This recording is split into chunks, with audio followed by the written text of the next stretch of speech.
Estamos iniciando mais uma edição do JR 15 Minutos, o podcast da Record TV que aprofunda as notícias que mais mexem com a nossa vida.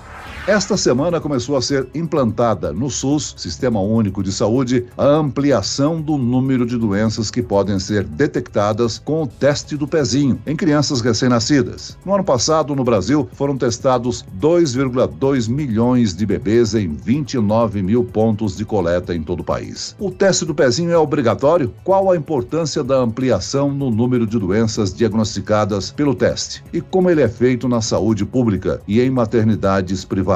No 15 Minutos de hoje, eu vou conversar com a pediatra e geneticista Cecília Micheletti, assessora científica do Grupo Pardini. Bem-vinda, doutora Cecília. Obrigada, Celso. Obrigada a todos. É sempre bom falar sobre esse assunto. Quem nos acompanha nessa entrevista é a repórter do Jornal da Record TV, Catarina Ron. Catarina, qual é a diferença entre o teste do pezinho realizado atualmente e o chamado teste ampliado? Oi, Celso. Olá, doutora Cecília. Celso, o teste disponível atualmente pelo SUS identifica 6 doenças. E o teste ampliado, que já está disponível na rede particular, aumenta esse número para cerca de 50 doenças. Agora, doutora Cecília, primeiro eu gostaria que você explicasse como é que funciona o teste básico disponível pelo SUS e quais são as doenças que ele identifica. Pelo Ministério da Saúde, a gente tem no SUS o Programa Nacional de Triagem Neonatal, que ele funciona como um programa desde 2001. O teste do pezinho, conhecido assim, é uma triagem neonatal que é feita com a coleta de gotinha de sangue.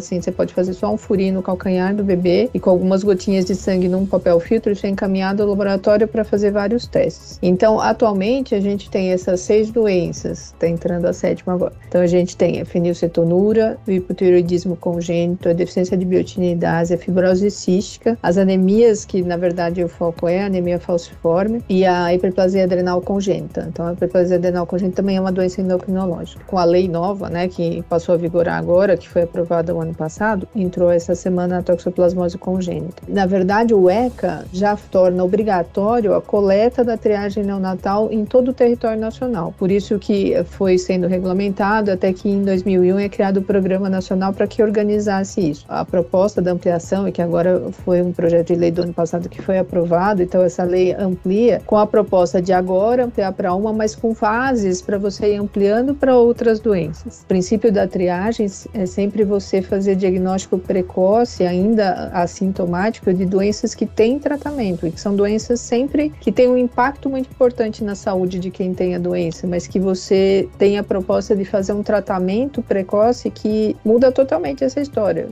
Então, uma criança com fenilcetonúria, por exemplo, que foi a primeira no mundo inteiro que fez essa proposta de triagem, é uma doença que, se não tratada, ela evolui com uma criança com uma deficiência intelectual grave, uma convulsão, um distúrbio de comportamento. E se você faz o diagnóstico antes de qualquer sintoma na triagem neonatal e entra com uma dieta específica, e é só isso o tratamento, uma dieta específica, essa criança é um indivíduo normal. O teste do pezinho, doutora, chegou ao Brasil nos anos 70, e se tornou obrigatório nos anos 80. Como você falou, é possível identificar os benefícios que ele trouxe para as crianças nascidas depois dessa implantação.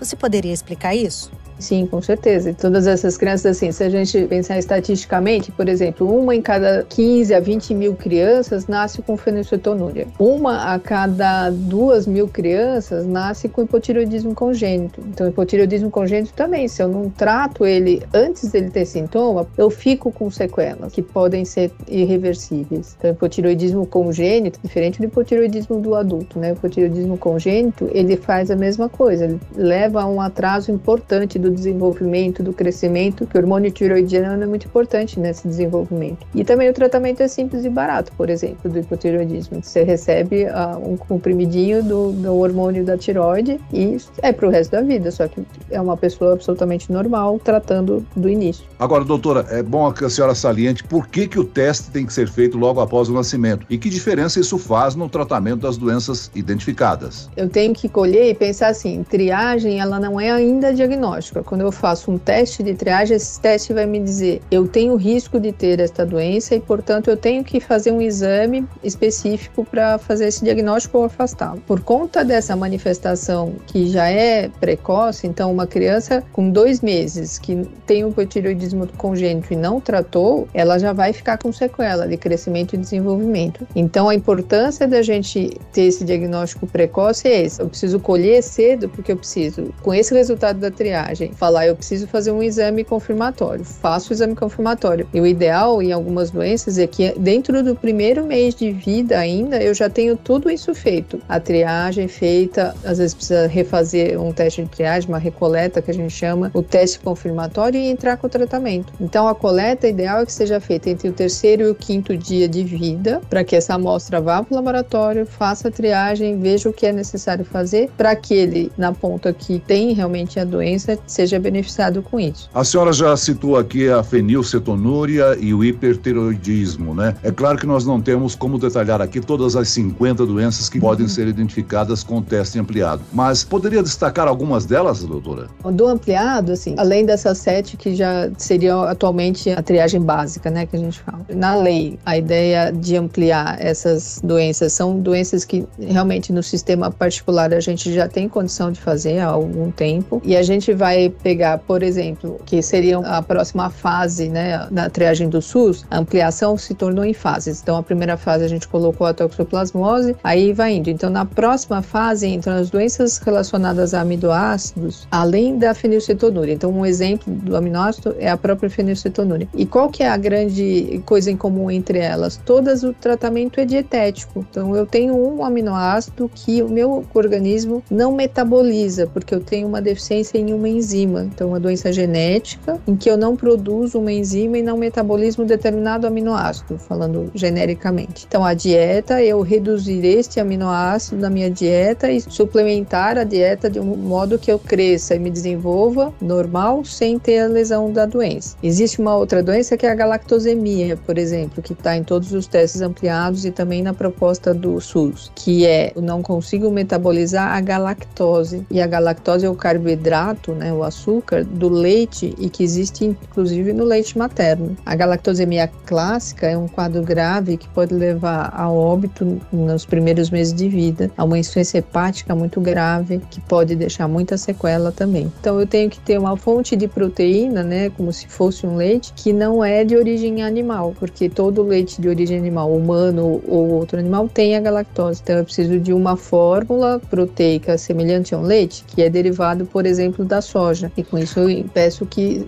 a doença se manifeste, porque eu não tenho depósito das substâncias que se tornam tóxicas para o organismo daquela pessoa. Doutora, você já mencionou que a implantação do teste ampliado no SUS vai ser progressiva, ela vai acontecer. Nessa primeira etapa foi acrescentado o exame para toxoplasmose, que é uma doença muito perigosa, né? Como é que ela afeta o bebê e qual a importância do diagnóstico precoce nesse caso específico? Então, a toxoplasmose congênita é uma criança que ela já nasce infectada, digamos assim, pelo toxoplasma, que é um organismo que causa doença no adulto, mas na criança, e principalmente no recém-nascido, que ele é transmitido pela placenta da mãe para a criança, eu causo lesões neurológicas graves, inclusive, né? Perda auditiva, alterações neurológicas. A princípio, a gente tem programas que já vão seguindo essa possibilidade dessa infecção durante o pré-natal, mas a gente tem exemplos mesmo de fora do país em que a associação do programa de investigação pré-natal e o pós-natal, né, a triagem neonatal, muda muito isso, a quantidade de diagnóstico. Os critérios sempre são os mesmos. Então, assim, se eu não fizer o diagnóstico desse jeito, eu vou esperar essa criança ter sintoma, e aí já é tarde. Então, a criança vai começar com atraso de desenvolvimento, não tem audição, ela começa a convulsionar, ela tem lesões dessa infecção já como sequela. Quando ele começa a manifestar, ele já tem a sequela. Então, a ideia é essa, eu faço a sorologia nesse 3º e 5º dia, no mesmo sanguinho que eu colhi, nas mesmas gotinhas de sangue, então lá no papelzinho filtro, eu pego uma dessas bolinhas, vou fazer a sorologia para essa doença. E caso ela seja confirmada, já entro com o tratamento e impeço, se a gente faça, lesões que vão sequelar. Segundo o Ministério da Saúde, a implantação do teste ampliado no SUS será em 5 etapas e na última delas será incluído o exame para detecção da atrofia muscular espinhal, conhecida como AME. Doutora Cecília, essa é uma doença doença de altíssimo custo para tratamento, incluindo um dos remédios mais caros do mundo. Ou seja, além do benefício mais importante para a saúde das crianças, o diagnóstico precoce pode garantir uma grande economia para os cofres públicos, não é mesmo? Sim, primeiro que assim, toda doença para entrar no programa público de triagem neonatal, então quando você fala em política pública, eu tenho que ter o que se chama PCDT, então são os planos de protocolos e diretrizes terapêuticas. Então, para cada doença que eu coloco na triagem, eu tenho obrigatoriamente que ter esses protocolos, que a partir deles você faz o diagnóstico e o tratamento, indica o tratamento em que fase. Então, isso realmente diminui muito o custo, inclusive porque você tira a judicialização dessa parte, né? Porque atualmente todo mundo que trata acaba tendo, primeiro, a clínica, então eu já estou mais tardio. Segundo, eu tive a clínica, consegui fazer o diagnóstico e aí eu tenho que ir atrás do tratamento. Um dos medicamentos do AME já tem o protocolo de diretriz já aprovado na Anvisa. Então, isso também facilita bastante. Tem a terapia gênica, tem o tratamento medicamentoso que tem que se manter durante um tempo e tem a terapia gênica. Então, provavelmente até chegar lá, tudo isso já vai estar bem organizado. Então, realmente, você entrando com o tratamento no melhor período desse diagnóstico, você vai ter realmente uma melhor resposta a esse tratamento, não só com a AME, mas com todos, a gente acaba sim impactando numa economia. Então, quanto mais você não faz diagnóstico e vai fazer diagnóstico lá na frente, e esses pacientes já têm uma sequela, quanto que isso custa publicamente mesmo, né? Porque eu vou ter várias coisas para fazer e esta pessoa vai estar sequelada, né? Não é uma pessoa que vai conseguir, por exemplo, se a gente falar a própria fenilcetonúria, uma pessoa que não fez o diagnóstico na triagem e não tratou, ela acaba não contribuindo para a sociedade, digamos assim, né? Então, é uma pessoa que tem um atraso importante, ela tem uma deficiência intelectual importante. Enquanto que se eu trato, mesmo que o tratamento seja a vida inteira, ele sai mais barato, porque esta pessoa não vai ter que fazer outras coisas, as fisioterapias, várias outras terapias que haveria necessidade de custo, e é uma pessoa que vai ter condição de estudar, trabalhar, é uma pessoa absolutamente normal. Doutora, os testes ampliados já estão disponíveis na rede privada particular, né? A senhora trabalha numa rede de laboratórios que fornece esse teste. Quanto é que custa o teste mais completo e qual é a procura por parte das famílias, hein? A procura tem aumentado. Realmente, esse último ano a gente percebeu um aumento de mais de 20% na procura. Se imagina até que seja, até por essa questão de se estar falando muito, né? Acho que a questão de informação é muito importante. Tudo começa, inclusive, nessa questão desse projeto de lei. Uma das coisas muito importantes para ter o projeto e a aprovação é histórias de pessoas que souberam posteriormente, depois que a criança, o filho já tinha tido a alteração, a doença e a sequela, que poderia ter feito o teste ampliado e poderia ter diagnosticado a doença antes de ter tido o quadro clínico. Poderia ter tratado e não ter chegado a manifestar como sequela mesmo importante. Os planos de saúde, doutora, cobrem o custo do teste do pezinho, só o básico ou também o ampliado? E é importante os pais se informarem sobre isso antes do parto? Não é uma coisa obrigatória pela ANS. Então, alguns convênios acabam cobrindo porque entendem, inclusive, essa questão de medicina preventiva, mas não são todos. Então, acho que isso é importante realmente sempre a conversa, tanto quando você vai na maternidade para conhecer a maternidade, para saber qual maternidade que a criança vai nascer, por exemplo, né? Tem aquelas visitas nas maternidades, no geral, nesse momento, eles já apresentam, né, os planos de triagem que os laboratórios oferecem dentro de cada maternidade. E acho que essa questão informativa é muito importante, né? Acho que as famílias, no geral, têm que saber que existe essa possibilidade, mesmo enquanto ainda não existe no SUS toda essa ampliação, que a gente não sabe quanto tempo vai demorar cada fase dessas, né? Isso foi uma luta muito grande de toda a sociedade para que essa lei existisse, para que se ampliasse. Ela tem que ser gradual, porque se imaginar uma questão de política pública é diferente, né? Então, o paciente que tem um convênio, que tem uma condição, ele pode escolher fazer o teste e ele tem uma disponibilidade ampla de fazer mais até do que as 50 doenças. Existem testes, cada vez aumenta mais. A gente se comparar com os Estados Unidos, você pode chegar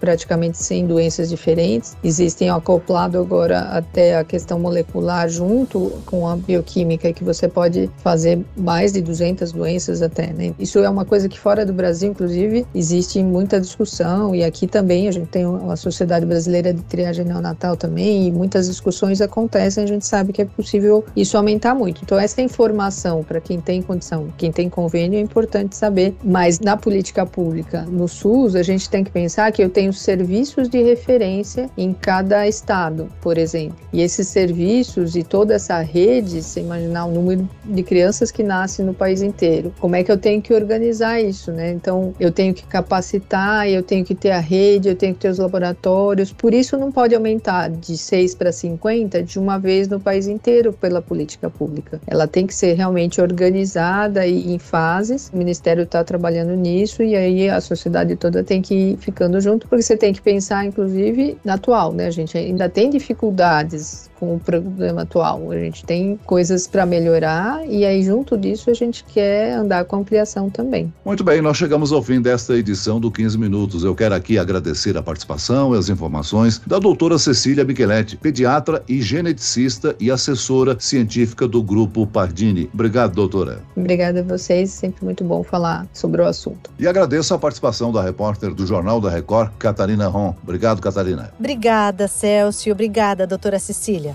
Esse podcast contou com a produção de David Bezerra e da estagiária Kátia Brazão. Sonoplastia de Marcos Vinícius. Coordenação de conteúdo Camila Moraes, Edivaldo Nunes e Deni Almeida. Direção editorial Tiago Contreira. Vice-presidente de jornalismo Antônio Guerreiro. E eu, Celso Freitas, te aguardo no próximo episódio. Até lá.